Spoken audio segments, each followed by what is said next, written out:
మీ business ఏదైనా మీ ఊర్లో promotion చేయాలంటే అది సుమన్ టీవీతోనే సాధ్యం. ఇప్పుడే సంప్రదించండి.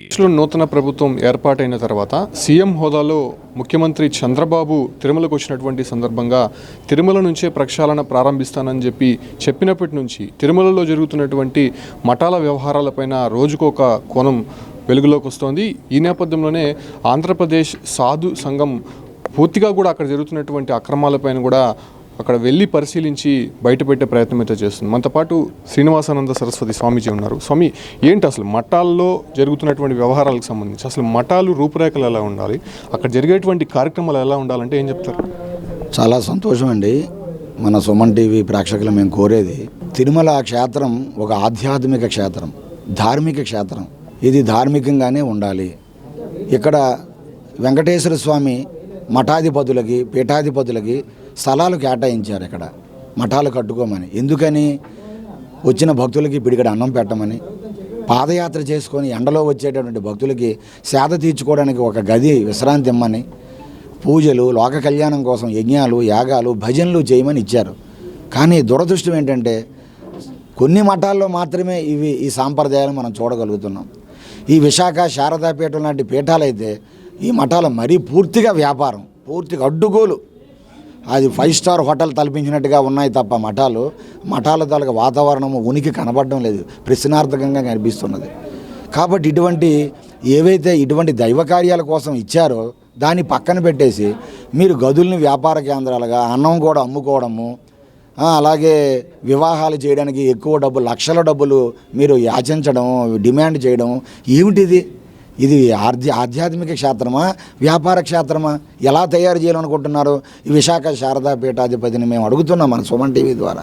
కాషాయ బట్టలు వేసుకొని ఈరోజు సాధువులందరికీ కలంకం తెస్తున్నాడు ఈయన. సాధువు అంటే ఎలా ఉండాలి? ధర్మానికి ఎంతో కొంత ధర్మానికి ప్రతిరూపంగా ఉండాలి, ధర్మకార్యాలు చేయాలి, వచ్చినటువంటి విరాళాలని భక్తులకి ఖర్చు పెట్టాలి. ఇది ఒక కాషాయంబరధారిగా, ఒక పీఠాధిపతిగా కనీసం ఆ విశాఖ శారదాపీఠం ఉండేటటువంటి అక్కడ ఉండే ముష్టివాడికైనా ఈయన భోజనం పెడుతున్నాడా? అక్కడ ఉండే కుక్కకైనా భోజనం పెడుతున్నాడా? ఏం డబ్బులు ఈయన చనిపోయినాడు బుర్ర మీద వేసుకొని పట్టుకుపోతాడండి? ఇంత దారుణమా? ఇంత మరీ బరితెగింప? 80 అడుగులు ఉండేటువంటి ఆ వాగుని 60 అడుగులు కప్పేశావు. రేపు వరదలు వచ్చేటప్పుడు మొత్తం అది వచ్చేసి కొట్టుకుపోతుంది, ఆ బిల్డింగ్ పడిపోతుంది. ప్రస్తుతానికి ఒక భీమేమో వంగిపోయింది. 4 అంతస్తులు కట్టడానికి ఇస్తే 6 కట్టావు, దాని మీద పెద్ద వాటర్ ట్యాంకులు కట్టావు, కిందనేమో అండర్ గ్రౌండ్ ఉంది, అందులో ఏముందో ఎవరికి తెలియదు. చాలామంది అడుగుతున్నారు, కిందన గదులు ఉన్నాయండి, మొత్తం గ్రావెల్తో కప్పేశారు, ఏముందో తెలియదు, అక్కడ ఏం జరుగుతుందో తెలియదు. ఏమిటిది? తిరుమల క్షేత్రమా లేకపోతే ఇది ఏదైనా ప్రైవేట్ స్థలమా? కాబట్టి ఇదంతా కూడా చాలా బాధాకరం. రేపు ప్రకృతి వైపరీత్యాలు వస్తే, కేదార్ వరదలు లాంటివి ఏవైనా వరదలు వస్తే, ఆ రోజు జరగకూడనటువంటి ఏదైనా ప్రమాదం జరిగితే ఆ అపవాదు వెంకటేశ్వర స్వామి మీద పడిపోతుంది కదా. పలానా తిరుమల క్షేత్రంలో ఏడుకొండలో వెంకటేశ్వర స్వామి ఏం చేస్తున్నారు అంటే ఇలాంటి పనికిమాలిన పనులు, దౌర్భాగ్య పనులు చేస్తే శిక్ష ఏమో వెంకటేశ్వర స్వామికి, అపవాదు ఆయనక. కాబట్టి ఇది చాలా నేరం అండి. తక్షణమే నిబంధనలకు విరుద్ధంగా ఏదైతే విశాఖ శారదాపీఠం ఉన్నదో ఇటువంటి పీఠాలకి కొరడా జలిపించాల్సిందే, కఠినమైన శిక్ష విధించాల్సిందే. రేపు మరొక కాషాయం పడతాడు. కాషాయం కట్టుకుంటే ధర్మం తప్పిపోతే ఊరుకోమంటారా? చట్టం ఏమి ఈయన కాషాయం చుట్టమండి? ఎవరికైనా ఒకటే ధర్మం, సామాన్యుడికైనా కాషాయంబరదారైనా ఎంతటి వాడైనా. అలాంటిది తిరుమల నిబంధనలు అతిక్రమించి మీరు వాగులు వంకలు ఏర్లు కప్పేస్తే ఏంటి మీ తాతగోరు సొత్తా? రేపు ప్రమాదం జరిగితే ఎవడ బాధ్యత వహిస్తాడు? ఇది మేము ప్రశ్నిస్తున్నాం స్వామి. దాదాపుగా 400 చెట్లు, ఒక చెట్టు మహర్షులుగా భావిస్తాం తిరుమలలో. అవి దేవతా వృక్షాలు. ఇక్కడ ఉద్యానవనం, వన దేవతలు ఉన్నారనుకుంటాం. అలాంటిది ఇన్ని 100 చెట్లు నరికేశారు, తోసేశారు, కప్పేశారు. ఏమిటిది దౌర్జన్యం? ఏమిటి దమనకాండ? ఈ 5 సంవత్సరాలు అడ్డుగోలుగా ఈయన ఆడిందే ఆట విశాఖ శారదాపీఠం, పాడిందే పాట. ఇక్కడే కాకుండా అక్కడేమో విశాఖపట్నంలో ఏదో యజ్ఞాలు యాగాలు చేస్తామని దాదాపుగా 15 ఎకరాల భూమి భీమిల్లో అది ఉదారంగా దాన్ని లాగేసుకున్నారు. అనేక భూదందాలు చేసిన ధర్మకార్యం ఒక్కటి లేదు. మరి ఇలాంటి వాళ్ళని ఎందుకండి ఉపేక్షించాలి టీటీడీ అధికారులు కానీ, ఈ కొత్త ప్రభుత్వం కానీ? ఏదైతే దైవ కార్యాలు చేయని మఠం కానీ పీఠం కానీ బోర్డు తిప్పేమనండి, తీసేసి పక్కకు పంపించేయండి. వారు చేసిన అన్యాయాలు ఉంటే స్వామీజీ అని చూడకూడదు, శిక్షలు వేయండి. అప్పుడు మరొకరు ఇలాంటి తప్పు చేయడానికి ముందుకు రారు. లేకపోతే తప్పు మీద తప్పు జరిగి రేపు తిరుమల ఉండే కొండలన్నీ ఆక్రమించుకుంటే ఆ రోజు ఎవడు బాధ్యత వహిస్తాడు? ఇది మా ఆవేదన తప్ప వ్యక్తిగతంగా మాకు ఎవరి మీద ఎటువంటి దురాభిప్రాయం లేదు. తప్పు చేస్తే తప్పు ఎవరైనా తప్పే. కాబట్టి విశాఖ శారదాపీఠాధిపతి కనీసం చుట్టూ ఉండేటటువంటి ఏ నామ్స్ కూడా ఆయన పాటించలే. అత్యవసర పరిస్థితి వస్తే ఒక అంబులెన్స్ రావాలన్నా చూడలేదు. కాబట్టి ఇలాంటి వారికి ఎందుకు మీరు పర్మిషన్లు ఇచ్చారు? టీటీడీ అధికారులు ఎవరికి మీరు బాధ్యత వహించాలి? భక్తులు శ్రేయస్సు కోసం ఉన్నారా? భక్తులు కాపాడడానికి ఉన్నారా? భక్తుల కోసం ఉన్నారా? ఇలాంటి పీఠాధిపతులు మాయలు చేసే పీఠాధిపతులకు ఉన్నారా మీరు? కాబట్టి ఇది చాలా అన్యాయం అండి. ఏదైతే చంద్రబాబు నాయుడు గారు మీరు చెప్పారో అలాంటి ప్రక్షాళన టీటీడీ నుండి కోరుతున్నారో అది ఎక్కడి నుండే విశాఖ శారదాపీఠ నుండే ప్రారంభం కావాలని మేము మరీ ఆశిస్తున్నామండి. అధికారులు ఏమైనా సంప్రదించారా ఈ వ్యవహారాలపైన? మీరు నేరుగా వెళ్ళి అక్కడ పరిశీలించారు, అక్కడ కొన్ని సీక్రెట్ రూమ్స్ కానీ లేకుంటే అక్కడ నిర్మించినటువంటి వ్యవహారాలకు సంబంధించి కూడా మీరు ఒక రిపోర్ట్ ఇవ్వాలనుకున్నారు. అధికారులను సంప్రదించారా? వాళ్ళు ఏమైనా సమాధానం చెప్పారు? అధికారులు సంప్రదించాం, వారికి ముందస్తు సమాచారం ఇవ్వడం జరిగింది. స్వామీజీలు వస్తున్నామని ఈఓ గారు సీసీ కూడా ఆయనకి చెప్పాం. వారు 20-30 మొబైల్స్తో ఫోన్ చేస్తే ఆయన అందుబాటులోకి రాలేకపోయారు. ఎంత బిజీయో మాకు అర్థం కావడం లేదు. స్వామీజీలు మేమే వారికి 20 ఫోన్లతో మేము చేస్తే ఇక సామాన్య భక్తులను ఎలాగ మరి మాట్లాడతారు? ఆయన అంటాడు ఏదైనా ఈమెయిల్ చేయమంటున్నాడు. ఈమెయిల్ చేయాలట. చూడండి, టీటీడీలో సమస్యలు ఉంటే ఈమెయిల్ చేయమంటాడా సీసీ? ఇంకా గత ప్రభుత్వంలో ఉన్నామనే ఒక ముద్దు నిద్రలో ఉన్నారండి. కాబట్టి చంద్రబాబు నాయుడు గారి ప్రక్షాళన అంటే ఈ పాత ఉద్యోగులందరినీ తీసేయాలి. వీళ్ళకి ఇంకా వైకాపా భావజాలంలో ఉన్నారు ఇంకా. కాబట్టి అధికారులు నిన్న వచ్చారు, వారికి కూడా చూపించాము జరుగుతున్నటువంటి. మీరంటే అయ్యో మేము చూడలేకపోయామని సర్వే డిపార్ట్మెంట్ హెడ్ అన్నారు ఒక ఆవిడ. మీ చూడకపోవడం ఏంటమ్మా, దేనికి మీరు ఉద్యోగాలు చేస్తున్నారు, ఇంత కట్టేశారేమో తెలియదండి అంటుంది ఆవిడ. కాబట్టి అధికారులు కూడా చూపించాం, వారు కూడా వచ్చి జేఈఓ కూడా అసిస్టెంట్ ఏఈఓ ఆయన కూడా రావడం జరిగింది. ఈఓ దృష్టిలో ప్రభుత్వం దృష్టిలో పెడతామన్నారు. మేము కూడా pin to pin Chandrababu Naidu గారికి తెలియజేస్తాం. ఎందుకంటే ఇది రేపు ఏదైనా జరగకూడడం జరిగితే ఆయన మచ్చగా తిరుమల చరిత్రలో అది కలంకితంగా ఉండిపోతుంది. అలాంటి ఇబ్బందులు వెంకటేశ్వర స్వామి కలగకూడదనే కోరికతో మేము చంద్రబాబు నాయుడు దృష్టిలో కూడా పెడతాం. అధికారులు ఎప్పటికైనా కళ్ళు తెరిచి తప్పనిసరిగా దాన్ని సీజ్ చేయకపోతే మరి రేపు వస్తున్న వర్షాకాలంలో ఉధృతమైన వరదలు వస్తే తప్పనిసరిగా జరగకుండా ప్రమాదం జరుగుతుంది. ఆ రోజు మనం ఏమి చేసినా చేతులు కాలిన తర్వాత ఆకులు పట్టుకున్నా ఏమి ఉపయోగం ఉండదు. కాబట్టి అధికారులు తక్షణమే యుద్ధ ప్రాతిపదికన సీజ్ చేయండి, కఠినమైన చర్యలు చేపట్టండి. వెంకటేశ్వర స్వామి సేవకులుగా ధర్మాన్ని మీరు గౌరవించాలని మేము కోరుతున్నామండి. టీటీడీకి సంబంధించి పాలక మండలిలో ఎలాంటి వారు ఉండాలనుకుంటున్నారు? ముఖ్యంగా ఇప్పటివరకు మనం చూసాం రాజకీయ నాయకులు కావచ్చు, లేదంటే వ్యాపారవేత్తలనే ఒక జంబో ప్యాక్ లాగా అక్కడ నిర్వహించినటువంటి పరిస్థితి. కాకపోతే ఇటువంటి నిర్ణయాలు తీసుకోవడంలో మఠాధిపతులని పీఠాధిపతులను అక్కడ బోర్డు సభ్యులుగా నియమించాలని చెప్పి ఎప్పటి నుంచో కూడా వాదన వినిపిస్తుంది. సో ఆ రకంగా ఏదైనా ప్రభుత్వానికి మీరు విజ్ఞప్తి చేసే అవకాశం ఉంది? ఖచ్చితంగా అండి. టీటీడీ బోర్డులో ఉండాలి అంటే స్వామివారి మీద భక్తి, నమ్మకము, వాళ్ళ వ్యక్తిగత జీవితాన్ని కూడా ఎంక్వైరీ చేసి వాళ్ళ కుటుంబ శైలి కానీ వాళ్ళు ఏ విధమైన ధర్మకార్యాలు చేశారు, ఎటువంటి సేవలు చేశారు, ఆధ్యాత్మికంగా ఎటువంటి కార్యక్రమాల్లో పాల్గొన్నారు, ఇలాంటివన్నీ తెలుసుకొని స్వామీజీలని పీఠాధిపతుల్ని దాంట్లో ఉండేలాగా చూడాలనే మేము కోరుకుంటున్నాము. ఇంకొకటి ఏంటంటే జరిగేవి ఒక కమిటీ వేసి ఇప్పుడు మేము నిన్న తీసుకున్నదంతా కూడా మేము చెప్పేదో మేము తయారు చేసిందో కాదండి. టీటీడీ సైట్లో వాళ్ళు పెట్టారు. 5,000 స్క్వేర్ ఫీట్స్ మాత్రమే మేము ఇచ్చాము, 2,150 స్క్వేర్ ఫీట్స్ ఆక్యుపేటెడ్ చేశారు, మేము 3 ఫ్లోర్లకే పర్మిషన్ ఇచ్చాము, 6 ఫ్లోర్లు కట్టారు అని ఆ సైట్లో తీసుకున్నదే మేము అడిగాము, మాట్లాడాం. అక్కడ జరిగింది. ఇప్పుడు ఒక బిల్డింగ్ చుట్టూ 3.5 మీటర్ల ఖాళీ ఉందని సైట్లో ఆన్లైన్లో చూపించారు. అధికారులను మభ్యపెట్టి వాళ్ళ కళ్ళు కప్పి చూపించి కట్టేశారు.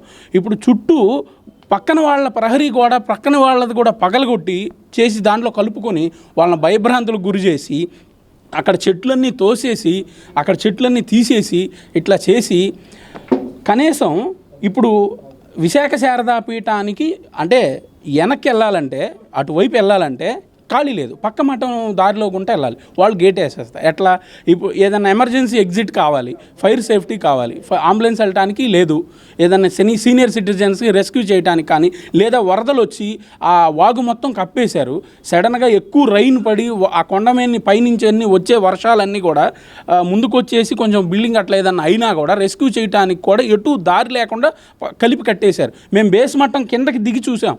కిందకి దిగి చూస్తే మెయిన్ బీమ్ ఏదైతే ఉందో ఆ బీము పూర్తిగా ఇట్లా వంగిపోయి ఉంది. అంటే 3 ఫ్లోర్లకి కింద బేస్ మట్టం వేశారండి. 3 ఫ్లోర్లకి బేస్ మట్టం వేస్తే 3 ఫ్లోర్లకే ఆగిద్ది కదా ఆ భీము. మరి 7 ఫ్లోర్లు వేస్తే ఎట్లా ఆగిద్ది? అది అధికారులకు కనిపిస్తుంది కదా. అధికారులు తిరుమల తిరుపతి దేవస్థానం మొత్తం కూడా ఎందుకు పర్యవేక్షిస్తున్నారు? ఏ అవాంఛనీయ సంఘటన జరగకూడదు, ఎటువంటి ప్రమాదాలు జరగకూడదు, స్వామివారికి ఎటువంటి అపకీర్తి రాకూడదు, ఏమి జరగకూడదు అని కదా అధికారులు ఎంతమంది పర్యవేక్షిస్తుంది. మరి కనిపిస్తుంది సైట్లో. నిన్న వచ్చిన వాళ్ళు కూడా సర్వే రిపోర్ట్ ఇచ్చింది వాళ్లే కదా, సైట్లో పెట్టింది కూడా వాళ్లే కదా, కనిపిస్తుందిగా. మరి కనిపించినప్పుడు ఎందుకు దాని మీద యాక్షన్ తీసుకోవట్లేదు? ఇంకా మిగతా మఠాల్లో కూడా ఏ ఒక్క మఠంలో కూడా ఇప్పుడు చూడండి, ఉన్న వాటిల్లో మేము అదొక్కటే కాదు, స్వామివారికి అపకీర్తి తెచ్చే పనులు చేసే ప్రతి మఠానికి కూడా మేము చెప్తున్నాము. ఒక సాధువు కానీ ఎవరైనా ఒక బాటసారి పాదయాత్రతో వచ్చేవాళ్ళు కానీ చిన్న కుటుంబం కానీ అక్కడ ఏ మఠంలోకి వెళ్ళినా ముందు ముఖ్యంగా రూమ్ లేదంటారు. ఇంతవరకు అక్కడ అన్నదానం కానీ మేము తిరిగిన వాటిల్లో కనీసం హోమగుండం కూడా కనపడలేదండి. ఒక చిన్న పెళ్లి చేసుకోవడానికి చిన్న కుటుంబం మండపం సైతం లేదు. అప్పుడు వీళ్ళు టీటీడీ నామ్స్కి పెట్టింది ఏంటి, చూపించేదేంటి? ఒక సంవత్సరానికి బయట వ్యక్తులకి 300 నుంచి 400 కోట్లు వెంకటేశ్వర స్వామి డబ్బులు తీసుకెళ్ళిపోతున్నారు ఇక్కడి నుంచి. అప్పుడు అధికారులు ఏం చేస్తున్నారు? వీళ్ళ జీతాలు ఏమవుతున్నాయి? ఇక్కడి నుంచి తిరుమలలో నర్సరీల నుంచి కానీ ఇక్కడ ఉండే ఫారెస్ట్ మొక్కల్ని కానీ దేవతలుగా భావించి ప్రపంచ దేశాలు ఇక్కడి నుంచి కొరియర్ ద్వారా తీసుకెళ్ళి పూజించి నామాలు పెట్టి పూజలు చేస్తున్నప్పుడు ఇక్కడ 500 మొక్కలు 400 మొక్కలు కొట్టేసినా కూడా, చెట్లు తీసేసినా కూడా ఎందుకు అధికారులు పట్టించుకోవట్లేదు? ఇప్పుడు కూడా ఆ మొక్కలు ఎండిపోయి అక్కడే ఉన్నాయి. ఇదంతా అధికారులకు కనిపిస్తుంది కదా, చెట్లు ఎండిపోయి ఉన్నాయి, కొట్టేసి ఉన్నాయి, పడేసి ఉన్నాయి కదా. ఎందుకు వీటి మీద ఎందుకు యాక్షన్ తీసుకోవట్లేదు? దీని మీదే కదా మొత్తం. గతంలో కరోనా టైంలో భక్తులు రాకపోతే అధికారుల పరిస్థితి, ఇక్కడ ఉన్న వాళ్ళ పరిస్థితి ఏ విధంగా ఉందో గుర్తు చేసుకోవాలని నేను ఇప్పుడున్న అధికారులను కోరుకుంటున్నాను. మీరు గతంలో చేసినట్టుగా ఇప్పుడు చేస్తే ఎలా ప్రక్షాళన స్టార్ట్ అవుద్ది అని ముఖ్యమంత్రి గారు ఇక్కడికి వచ్చి సతీ సమేతంగా కుటుంబ సమేతంగా వచ్చి చెప్పారు. అంటే అది జరుగుద్ది. జరిగేదానికి ఇప్పుడు కూడా మీరు అదే విధంగా అనుకుంటే ఏదన్నా జరిగితే అది తిరిగి రాదు కదా. జరగక ముందు మేము తిరుగుతున్నాం. పర్యవేక్షించే వాళ్ళు ఏమయ్యారు? అధికారుల్లో ఇన్స్పెక్షన్ చేసేవాళ్ళు ఎందుకు రావట్లేదు? అక్కడికి ఎందుకు చూడలేదు? మేము ఆఫీసుకు ఫోన్ చేస్తే ఆఫీస్ ఆయన 20 నెంబర్ల నుంచి చేస్తే ఆఫీస్కి అండి, ల్యాండ్ లైన్ ఆఫీస్కి చేస్తే ఆయన 2 నిమిషాలు మాట్లాడకుండా హోల్లో అంతే ఉండి, మేము ఇలా పలానా చోట ఉన్నాం, ఇక్కడ ఉన్నామని అంటే ఏదన్నా ఉంటే ఈమెయిల్ పెట్టండి అంటే మేము అన్నాం. ఏదైనా ప్రమాదం జరిగినా, భక్తులకి ఏమన్నా జరిగితే ఏం చేయాలంటే ఈమెయిల్ పెట్టండి అంటున్నాడు. అంటే ఏదైనా ఇన్సిడెంట్ జరిగినా కూడా ఈమెయిల్ పెట్టమని అంటున్నాడు ఆయన. ఇంకోటి సీసీకి కనీసం ఒక 20 నెంబర్ల నుంచి 10 నెంబర్ల నుంచి ఫోన్లు చేస్తే ఆయన 11వ నెంబర్కి ఎత్తి నేను ఒక గంటన్నరలో పంపిస్తానండి, సంబంధిత అధికారులను పంపిస్తానండి అన్నారు. అధికారులు రాలేదు, ఎవరు రాలేదు. మేము 2.5 గంటల సేపు అక్కడ కూర్చున్న తర్వాత తూతూ మంత్రంగా అధికారులను పంపించారు.